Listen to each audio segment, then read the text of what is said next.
साथियों, आज बड़ा गमगीन माहौल है। हमारे बीच में हमारे माननीय नेताजी धरती पुत्र मुलायम सिंह अब नहीं रहे। मैं एक श्रद्धांजलि गीत गा रहा हूं। रामचंद्र यादव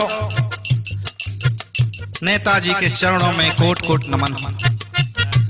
धरती पुत्र धरती पुत्र धरती पुत्र छोड़ले धारतिया हो आज रोवे जगतिया।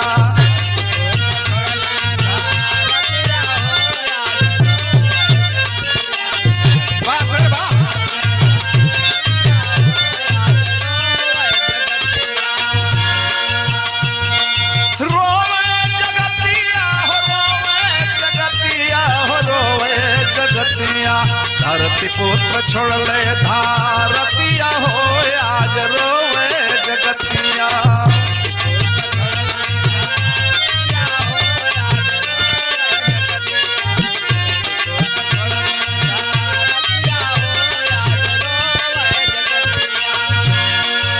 धन्य है वे, अरे धन्य माई बाबू जेवन दिहल जन्मवा।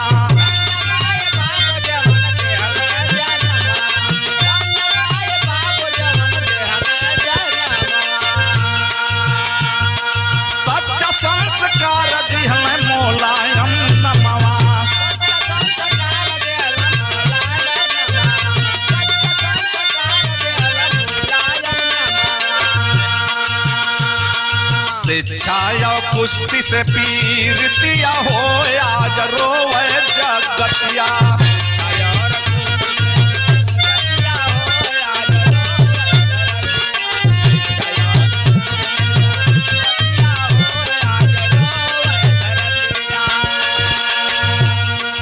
धन्य है पिताजी सुघर सिंह यादव जी और धन्य है माता मूर्ति देवी। सुघर सिंह के लाल ताल ठोक जब या खड़वा।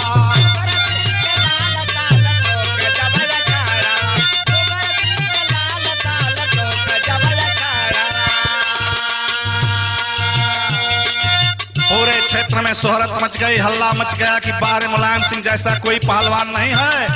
अरे सुघर सिंह के लाल ताल ठोक या खड़वा।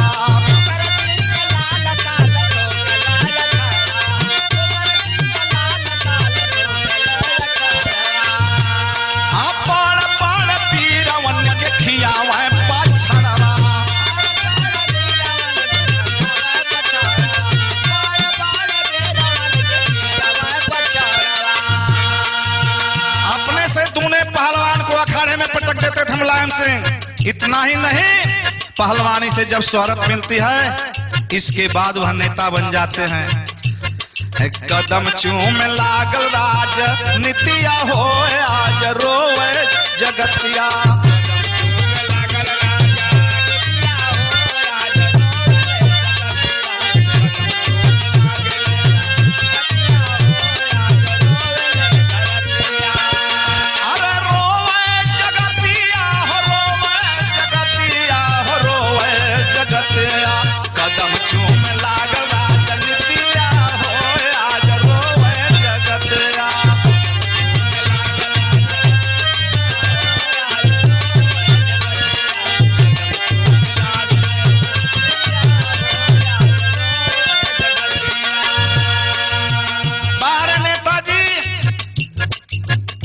बारे प्रतिभा, उस प्रतिभा का क्या बखान किया जाए। 28 साल की उम्र में वह विधानसभा लखनऊ में पहुंच गए विधायक बनकर। विधायक बन लखनऊ पहुंचे सफाई गांव से।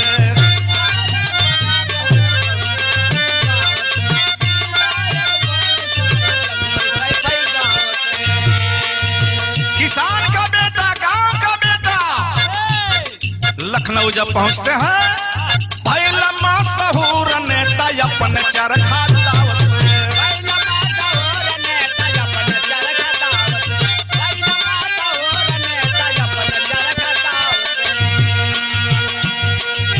गुरु उनके कौन है? लोहिया चरण सिंह के नितिया हो आज रोवे जगतिया।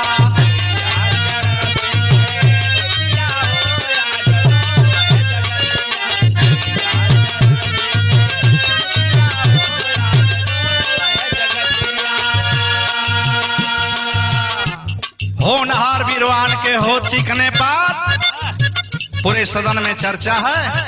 हुआ क्या?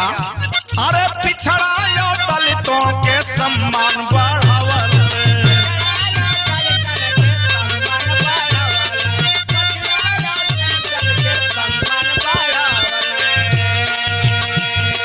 नेताजी 3-3 बार मुख्यमंत्री बनते हैं उत्तर प्रदेश के सूबे के। जब मुख्यमंत्री बनते हैं दलितों और पिछड़ों के भाग्य उदय कर देते हैं। अरे पिछड़ों या दलितों के सम्मान बढ़ावल।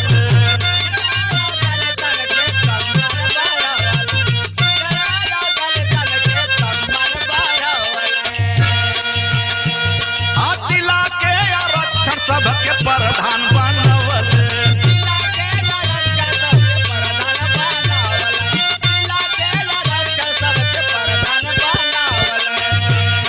नेताजी की ही देन है आज गरीब मजदूर किसान मुस्लिम पिछड़ा अल्पसंख्यक जो भी आज पद पा रहा है नेताजी की यह देन है। और नेताजी की ही देन है क्या? सबके बोले के दिहला ही मतिया हो आज रोवे जगतिया।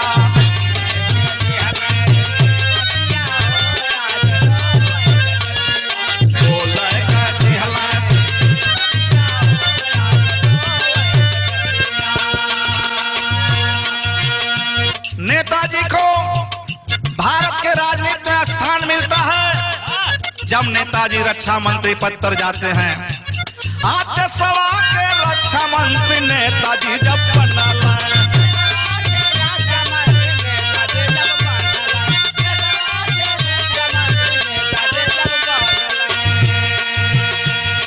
नया कानून एक लागू कई दिहल।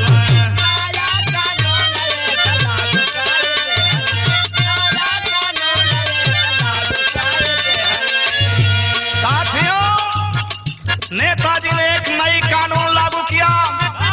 एक गांव में गए हैं, एक शहीद की औरत जो है बिलख बिलख कर रो रही थी और कह रही थी, सरकार से गुहार लगा रही थी कि मुझको हमारे पति का कोई मुंह दिखला दे।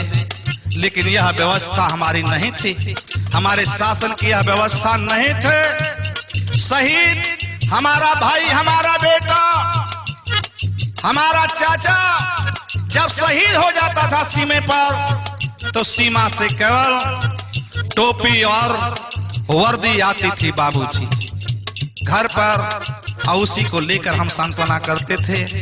नेताजी यह जब बात सुनते हैं, विधवा की बात जब सुनते हैं, माननीय रक्षा मंत्री के पद पर पहुंचे हैं नेताजी धरती पुत्र मुलायम सिंह। तब नेताजी करते हैं क्या? एक नया कानून पेश कर दिए कि आज के बाद हर शहीद की लाश जो है गांव जाएगी। लाश के साथ 10 लाख रुपया भी सहयोग में जाएगा माता पिता और पत्नी के लिए। हुआ क्या? घर पे आवे लागल, घर पे आवे शहीदवन का लसिया हो आज रोवे जगतिया।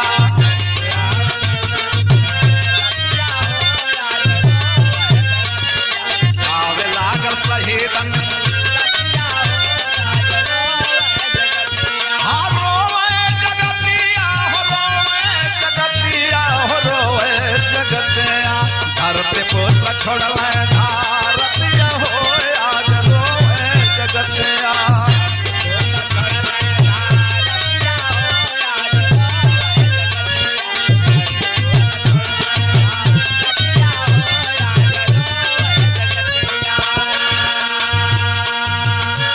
साथियों आज पूरा देश मरमाहत है, पूरा देश गमगीन है। कितना हम गाय नाही गवले ओ राजी,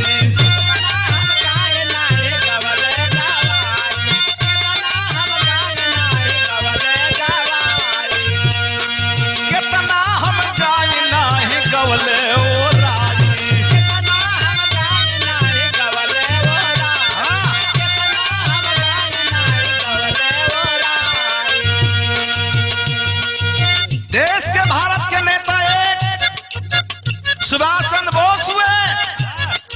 दूसरा नेता के अगर उपाधि मिलते हैं तो किसी को माननीय हमारे नेता मुलायम सिंह यादव जी को।